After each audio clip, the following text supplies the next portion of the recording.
In the shadow of Brooklyn's crumbling brownstones, Lauren Pierce stood at a crossroads. She was 25, with tired eyes and a heart weighed down by a mother who could barely breathe without machines.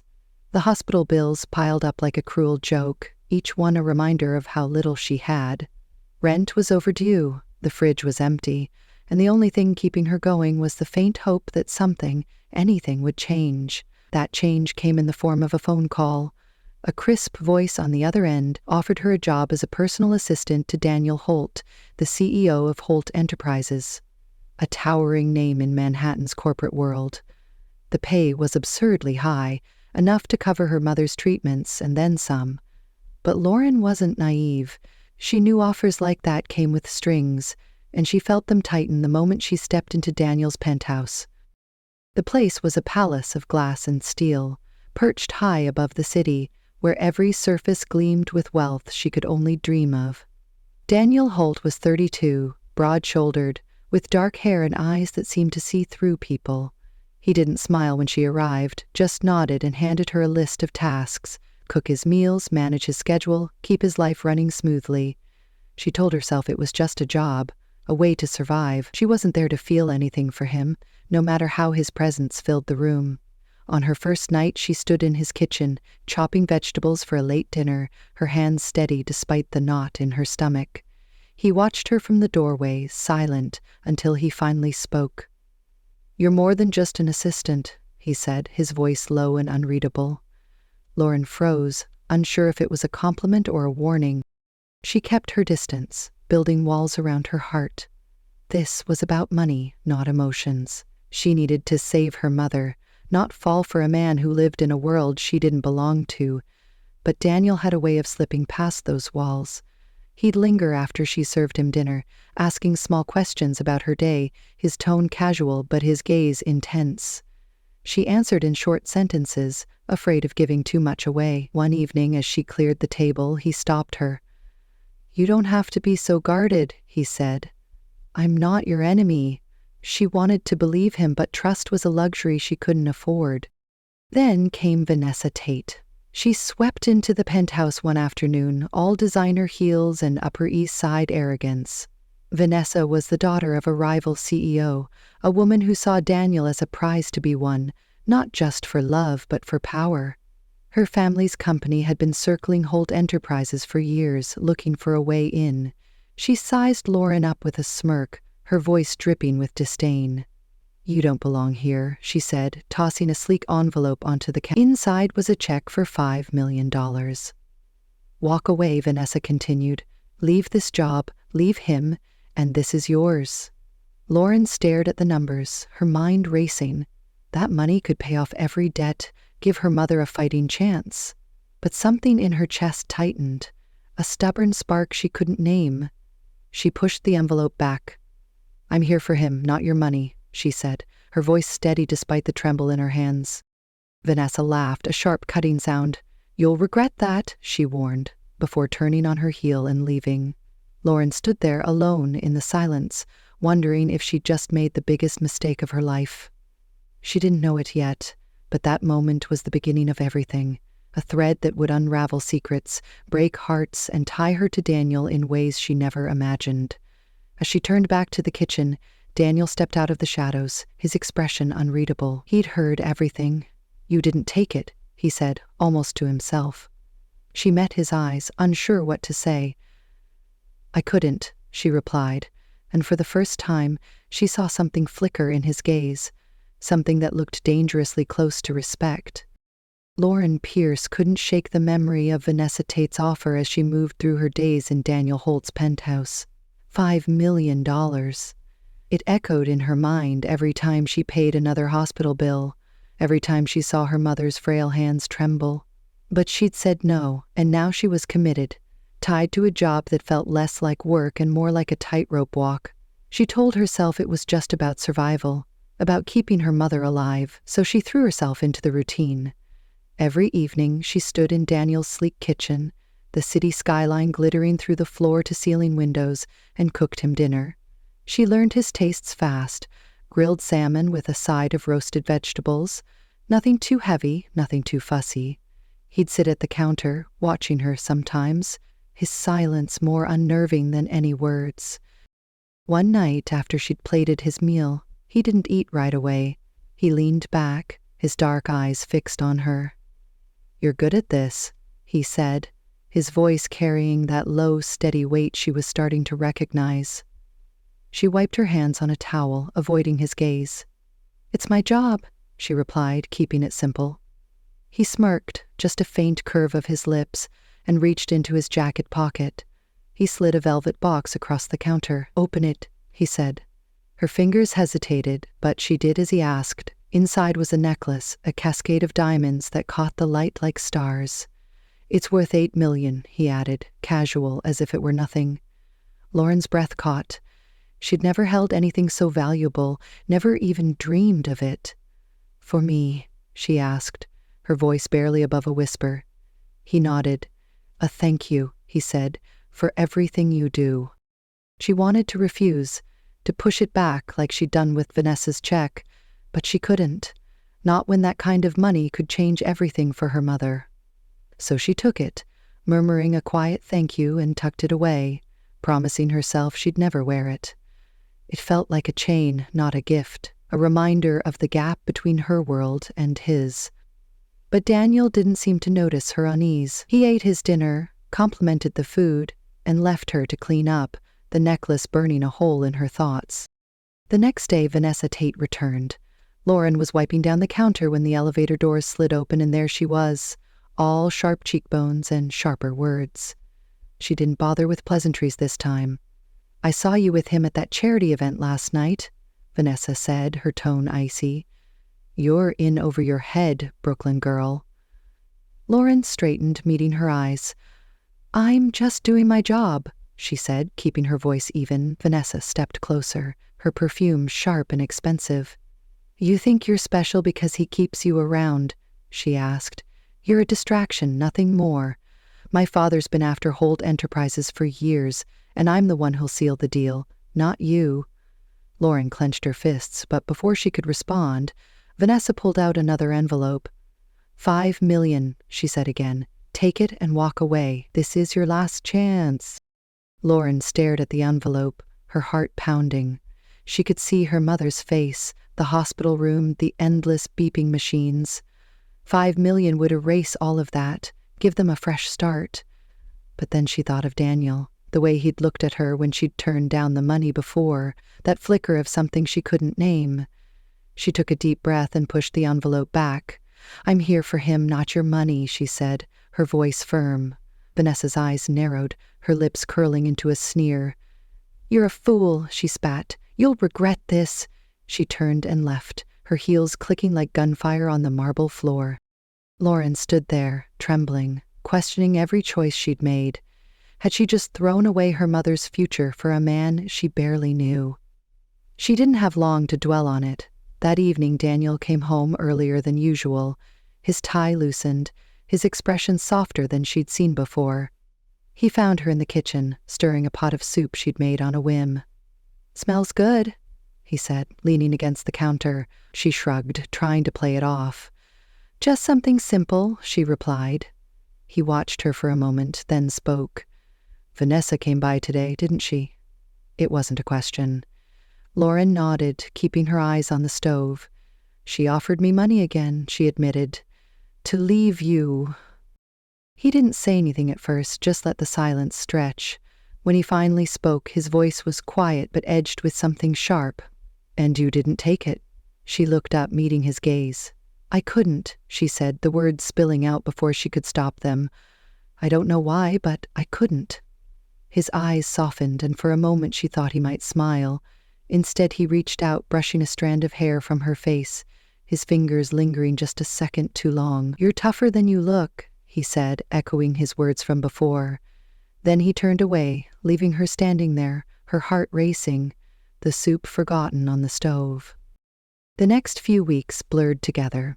Lauren settled into a strange rhythm, cooking for Daniel, managing his appointments, keeping his life in order. He started talking to her more, small things at first, about his day, his meetings, the stress of running a company. She listened, offering quiet responses, surprised at how easy it felt. One night, as she set the table, he handed her a glass of wine. "Sit with me," he said.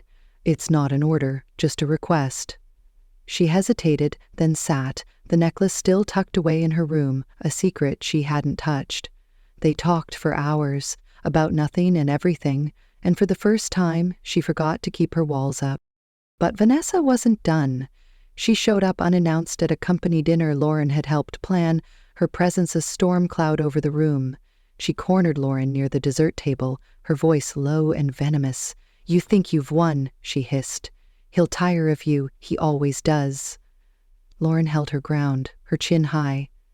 "I'm not here to win anything," she said. "I'm here because he asked me to be." Vanessa's smile was cold. "We'll see," she said, before slipping away into the crowd. Lauren watched her go, a sinking feeling in her chest. She didn't know what Vanessa was planning, but she knew it wasn't over. Later that night, Daniel found her on the balcony staring out at the city lights. "You okay?" he asked, his voice cutting through the quiet. She nodded, but he stepped closer, his hand resting lightly on her shoulder. "You don't have to fight her alone," he said. "I've got your back." She turned to him, surprised, and saw something new in his eyes, a promise she wasn't sure she could trust. But she wanted to. More than anything, she wanted to believe him. And as the city hummed below them, she realized she was in deeper than she'd ever planned. "Now," Isabel shot back, her voice laced with venom, "enjoy your toy while it lasts, Daniel." She turned away, pulling Ryan with her, leaving Lauren standing there, humiliated, her hands shaking. Daniel didn't let go of her arm, his grip steady, grounding her. He led her out of the ballroom into a quiet hallway where the chatter faded. "You didn't deserve that," he said, his tone low but firm. She looked up at him, her throat tight. "I'm used to it," she lied, trying to brush it off. He shook his head, his jaw clenched. "You shouldn't have to be," he said, and the way he looked at her, fierce and protective, made her chest ache.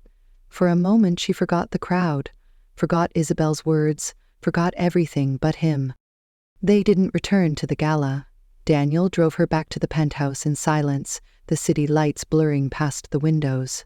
When they arrived, he poured 2 glasses of whiskey and handed her one. "Sit," he said, nodding to the couch. She did, clutching the glass, the warmth of the liquor steadying her nerves. "Why did you bring me there?" she asked finally, her voice small. He sat across from her, swirling his drink. "Because I wanted them to see you," he said. "Not just as my assistant, but as someone who matters." She stared at him, caught off guard. "I don't belong in that world," she said. He leaned forward, his eyes locking with hers. "You belong wherever I am," he replied, and the weight of those words settled deep inside her. The next morning, Lauren woke to a text from the hospital. Her mother was stable. The payment from the necklace sale had bought them time. Relief washed over her, but it was fleeting. Claire was back in the penthouse by noon, her voice carrying through the halls as she discussed designs with Daniel. Lauren stayed out of sight, cleaning the kitchen, but Claire found her anyway. "You're still here," she said, leaning against the counter, her tone mocking. "I thought you'd have run off by now." Lauren kept her focus on the sink. "I'm not going anywhere," she said quietly. Claire laughed, sharp and brittle. "He'll get bored of you," she warned. "He always does." Lauren didn't respond, but the doubt Claire planted took root, growing with every passing day. Daniel noticed the change in her. "You've been quiet," he said one night over dinner, his fork pausing midair. She shrugged, pushing food around her plate. "Just tired," she said, avoiding his gaze. He didn't push, but she could feel his eyes on her, searching. Later, as she cleared the table, he caught her wrist, his touch gentle but firm. "If something's wrong, tell me," he said. She pulled away, her heart pounding. "I'm fine," she insisted, and fled to her room before he could see the tears welling up. She couldn't tell him about Claire, about the fear that she was nothing more than a passing distraction. Not when she was starting to care too much. The tension broke a few nights later. Daniel had a late meeting, so Lauren stayed up, reheating leftovers for him. When he walked in, he looked exhausted, his tie undone, his hair mussed. She set a plate in front of him, and he ate in silence, the quiet stretching between them. "Thanks," he said finally, pushing the plate aside. "You didn't have to wait up." She smiled faintly. "It's my job," she said, echoing her old mantra. He studied her, then stood, closing the distance between them. "It's more than that," he said, his voice low. "You know it is." Before she could argue, he cupped her face, his thumb brushing her cheek, and kissed her. It was soft at first, tentative, then deeper, like he'd been holding back for too long. She kissed him back, her walls crumbling, fear and longing tangling together. They pulled apart, breathless, and she saw something raw in his eyes, something that mirrored her own confusion. "This doesn't change anything," she said, more to herself than to him. He nodded, but his hand lingered on hers.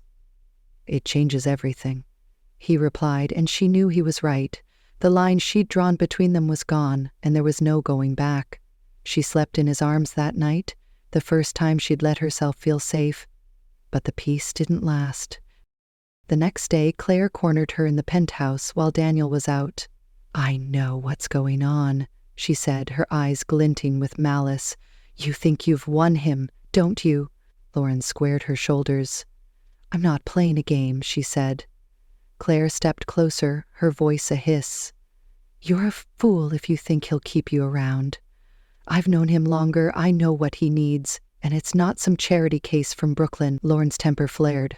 "Get out," she snapped, pointing to the elevator. Claire smirked, unfazed. "This isn't over," she said, and left, her words hanging in the air like a threat. That evening, Daniel came home to find Lauren pacing, her nerves frayed. "What happened?" he asked, dropping his briefcase. She hesitated, then told him about Claire, the taunts, the doubts. He listened, his face darkening, then pulled her close. "She doesn't know me," he said. "You do." She wanted to believe him, but the seeds of insecurity had already taken hold. And then, as if the universe wasn't done testing her, Ryan and Isabel resurfaced. It happened at a rooftop bar where Daniel had taken her for a rare night out. They were laughing over drinks, his hand resting on hers, when Ryan appeared, Isabel trailing behind. "Well, well," Ryan said, his grin too wide. "Look who's moving up in the world." Isabel's eyes narrowed, her voice cutting through the hum of the crowd. "Still chasing rich men, I see," she said, loud enough to draw stares. Lauren stiffened, but Daniel stood towering over them. "Leave," he said, his tone icy. "Now." Ryan raised his hands, backing off, but Isabel lingered, her smile cruel. "You'll crash and burn," she promised, before following Ryan out. Daniel turned to Lauren, his anger fading into concern. "You okay?" he asked, brushing her hair back. She nodded, but her hands shook. "I hate this," she whispered, "being judged, being seen as less." He pulled her into his arms, his voice steady against her ear. "You're not less," he said, "not to me." She clung to him, wanting to believe it, but the weight of the night pressed down on her. Claire, Ryan, Isabel, they were all closing in, and she didn't know how long she could hold on. As they left the bar, Daniel's arm around her, she felt the storm building, one she wasn't sure they'd weather together. Lauren Pierce woke to the sound of her phone buzzing, the hospital's number flashing on the screen. Her mother had taken a turn for the worse, the nurse said, her voice clipped with urgency. They needed her there, now. She stumbled out of bed, the memory of Daniel Holt's arms around her the night before fading as panic took over. She'd barely slept, her mind replaying Isabel Grant's cruel words from the rooftop bar, Claire Donovan's taunts, the kiss that had changed everything. But none of that mattered now. She threw on a coat and rushed out of the penthouse, leaving a note for Daniel scribbled on the counter. "Hospital emergency," it read. "Be back soon." The ICU was a blur of white walls and beeping machines. Her mother lay still, tubes snaking from her arms, her breathing shallow. Lauren sank into a chair beside her, clutching her hand, whispering promises she wasn't sure she could keep.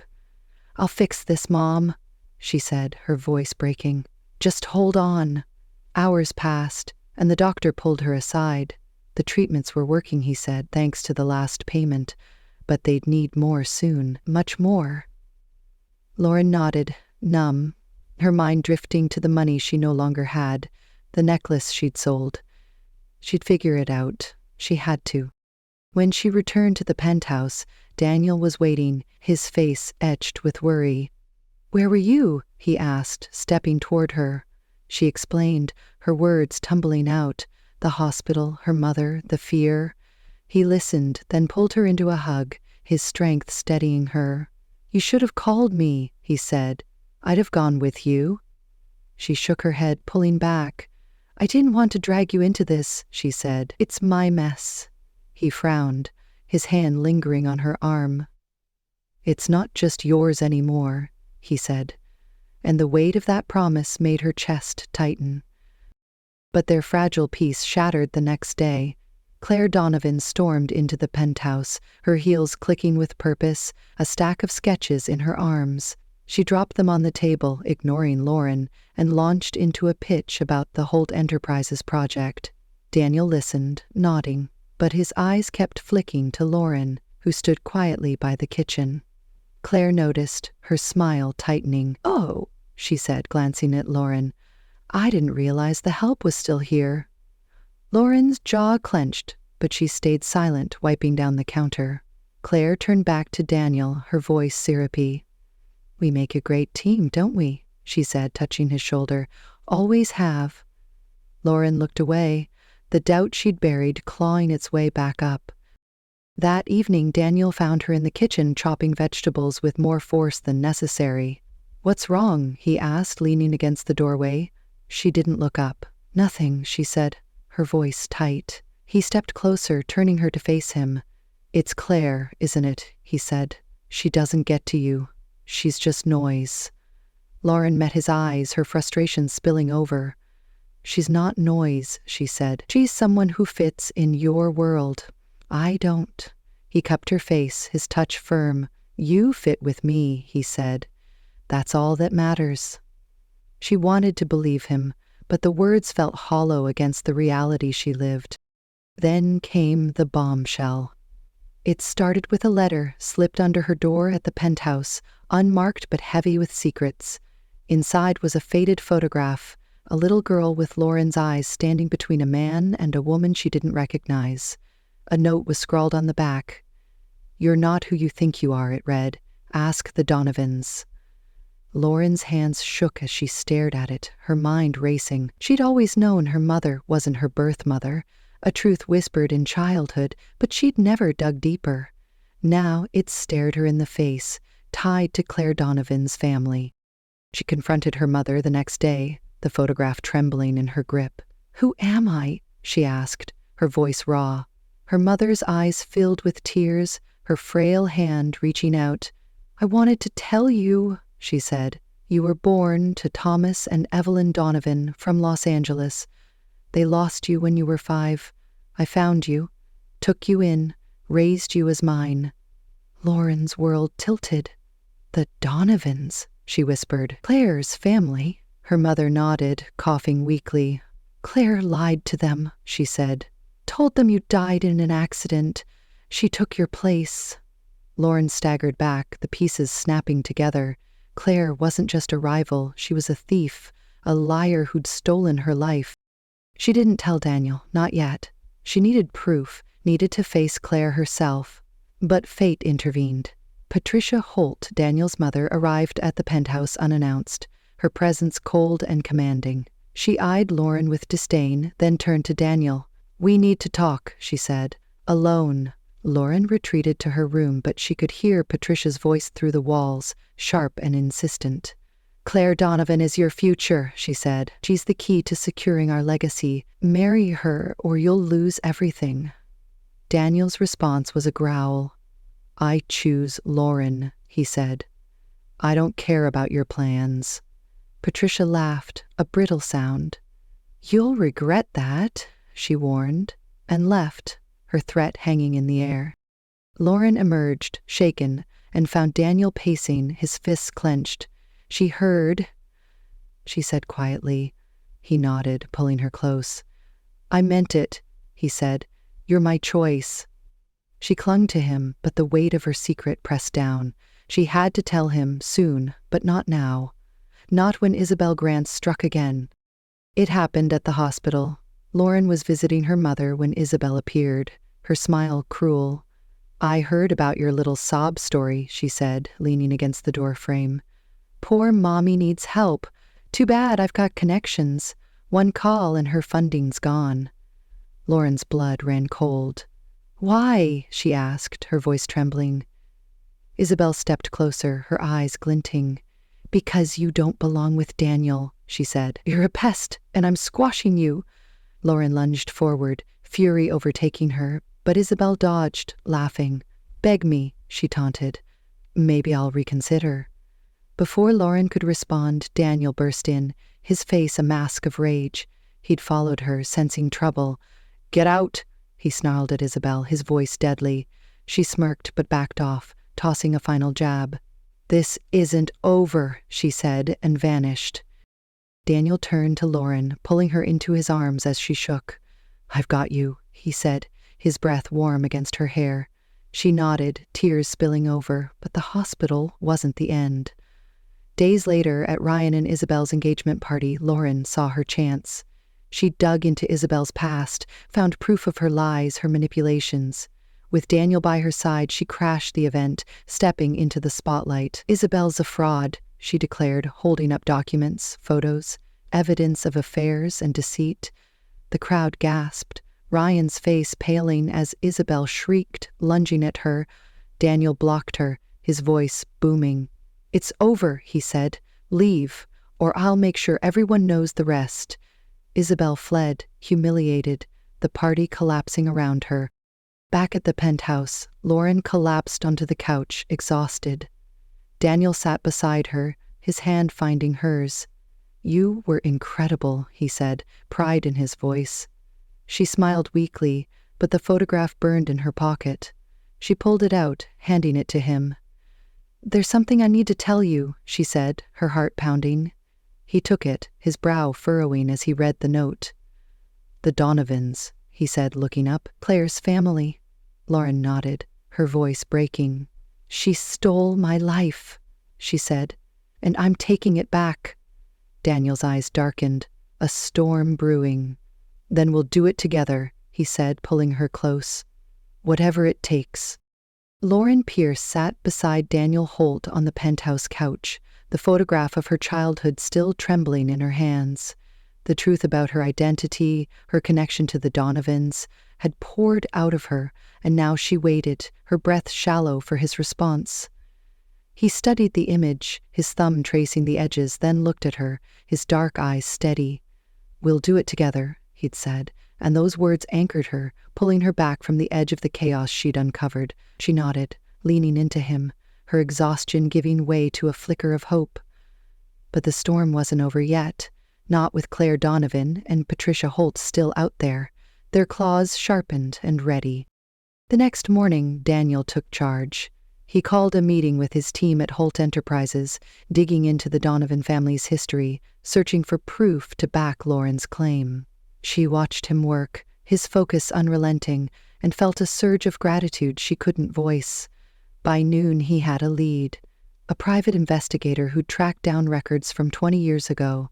Lauren had been reported missing after a family trip to New York, presumed dead after a frantic search turned up nothing. Claire, a foster child taken in by Thomas and Evelyn Donovan, had stepped into her place, spinning a lie that held for decades. The investigator handed Daniel a file, birth certificates, hospital records, a paper trail that tied Lauren to the Donovans beyond doubt. "This is it," he said, handing it to her. "Your truth." Lauren clutched the file, her heart pounding. She wanted to confront Claire, to tear down the life she'd stolen, but Daniel stopped her. "Not yet," he said. "We need to be smart about this. Patricia's involved too, I can feel it. She's been pushing Claire on me for months." Lauren frowned, the pieces clicking together. "Your mother wants power," she said. "Claire's her ticket." Daniel nodded, his jaw tight. "She'll fight dirty," he warned. "But I won't let her touch you." She believed him, but the weight of what lay ahead pressed down, heavy and unyielding. That night, they stood together on the penthouse balcony, the city sprawling beneath them. Daniel's arm rested around her shoulders, his warmth a shield against the chill. "I've known you longer than you think," he said suddenly, his voice soft. She turned to him, confused. "What do you mean?" she asked. He rolled up his sleeve, revealing a small tattoo on his wrist. 2 letters, G.M. "Great mistake," he said, a faint smile tugging at his lips. "When I was 10, I met a girl in Central Park. She tricked me into giving her my ice cream, then ran off laughing. I never forgot her." Lauren's eyes widened, a memory stirring. A summer day, a boy with dark hair, her own childish giggle. "That was you," she whispered. He nodded. "I've been looking for you ever since," he said. "That's why I knew, the moment you walked in here, you were different." She stared at him, tears welling up, the past and present colliding. "You've been waiting for me," she said, her voice breaking. He pulled her close, his lips brushing her forehead. "Always," he murmured. The revelation shifted something inside her, a certainty that this, him, was worth fighting for. But their moment was cut short by a call from the investigator. Patricia was making moves, planning a gala to announce Daniel's engagement to Claire. A power play to lock him in. "We've got to stop her," Lauren said, her resolve hardening. Daniel agreed, his eyes fierce. "We will," he said. "Together." The gala was a glittering affair in a Manhattan ballroom, chandeliers casting light over the elite. Lauren walked in on Daniel's arm, her simple dress a stark contrast to the extravagance around her. Patricia spotted them immediately, her smile cold as she approached, Claire at her side. "You're late," she said to Daniel, ignoring Lauren. He didn't flinch. "I'm here to set things straight," he replied, his voice carrying. Patricia's eyes narrowed, but before she could speak, Lauren stepped forward, holding up the file. "I'm Lauren Donovan," she said, loud enough for the room to hear. "The real daughter of Thomas and Evelyn Donovan. Claire stole my life, and you helped her."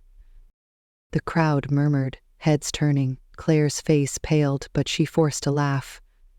"She's lying," she said, her voice shrill. "She's nobody." Lauren opened the file, handing it to a stunned couple nearby, Thomas and Evelyn Donovan themselves, who'd been invited under false pretenses.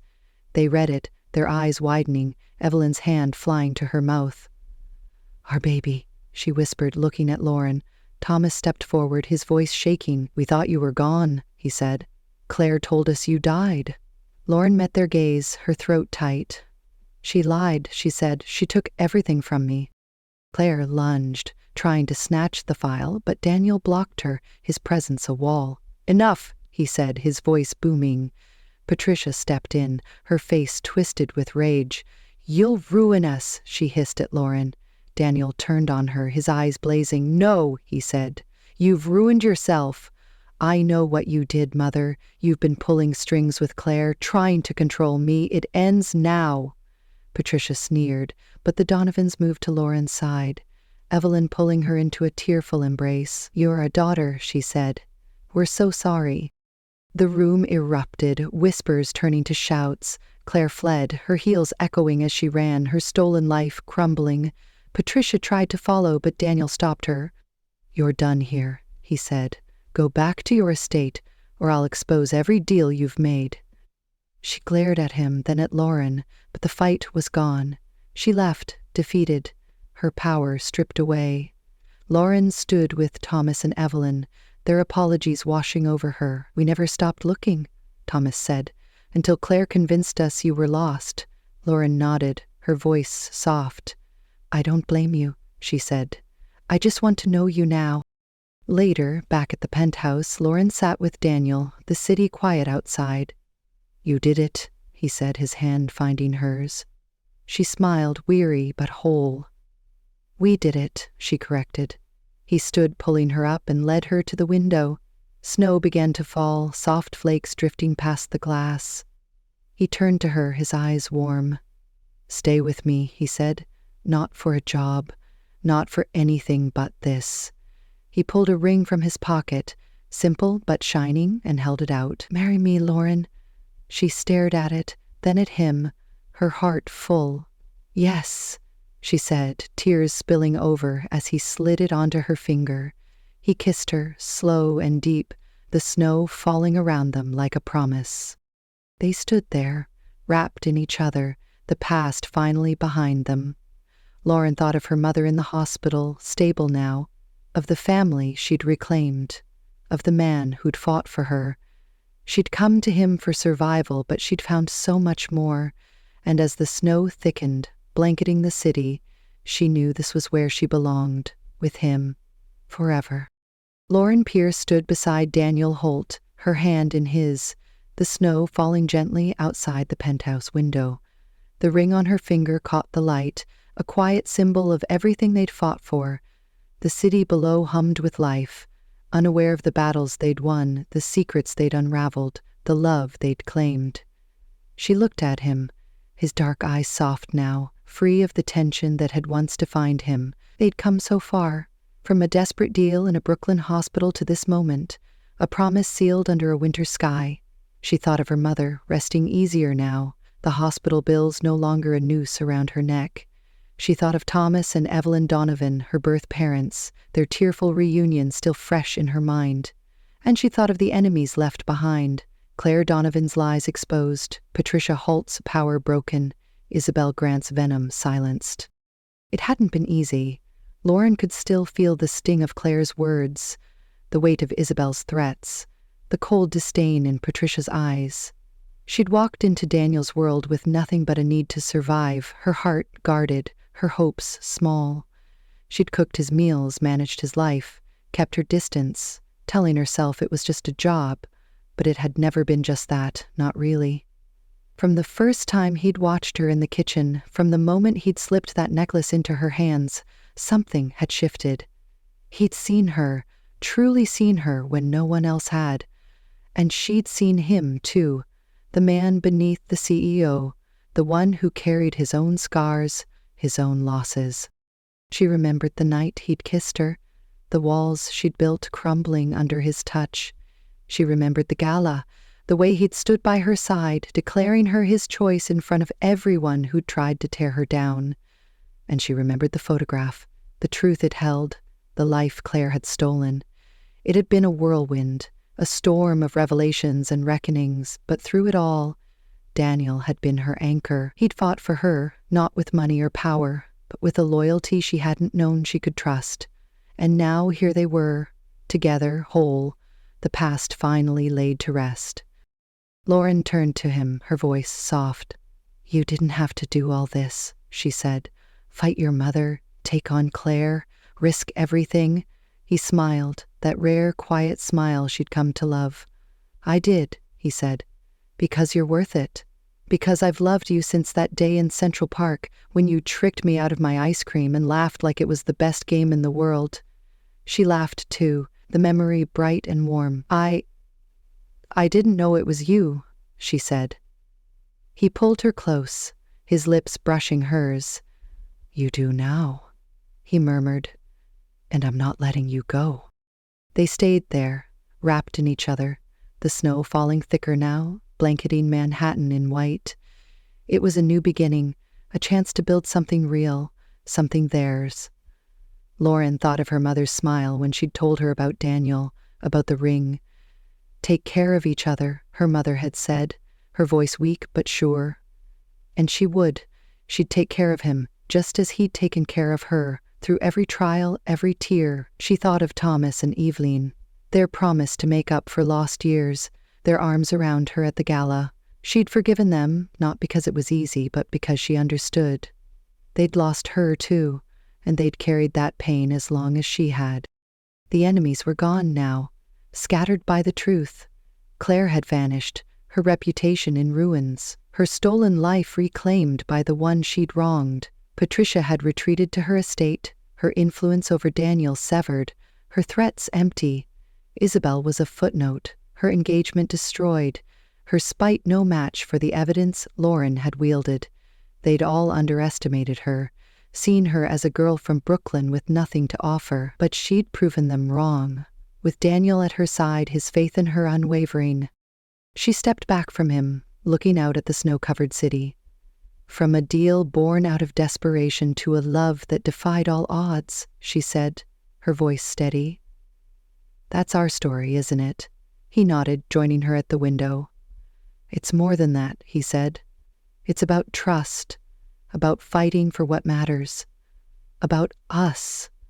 She smiled, her heart full. She'd come to him for money, for survival, but she'd found a home, a family, a future, and as the snow fell, she knew she'd never let it go. The moment stretched, peaceful, perfect, a quiet end to a turbulent tale. But stories like theirs don't just fade away, they leave echoes, lessons for anyone willing to listen. Lauren's journey was proof that love isn't about wealth or status. It's about standing by someone when the world turns dark. It's about sacrifice, about seeing the worth in someone who's been told they have none. And it's about courage, the kind that pushes you forward when everything else pulls you back. So what do you think? Could you fight for love like Daniel did, standing against family, against power, for the one who holds your heart? Could you forgive like Lauren, letting go of a past that hurt you to embrace a future that heals? Their story started with a deal, a necessity, but it ended with a choice, a vow made in the snow, a love that wouldn't break.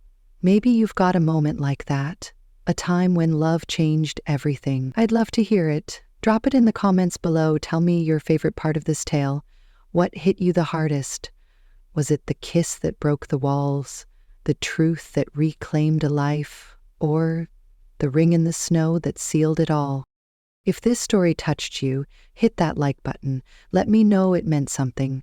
Subscribe if you want more, because there's always another tale waiting, another heart to uncover. Lauren and Daniel found their triumph, their love, rising above the lies and the pain. Maybe you'll find yours too. Until next time, keep believing in the stories that matter. See you soon.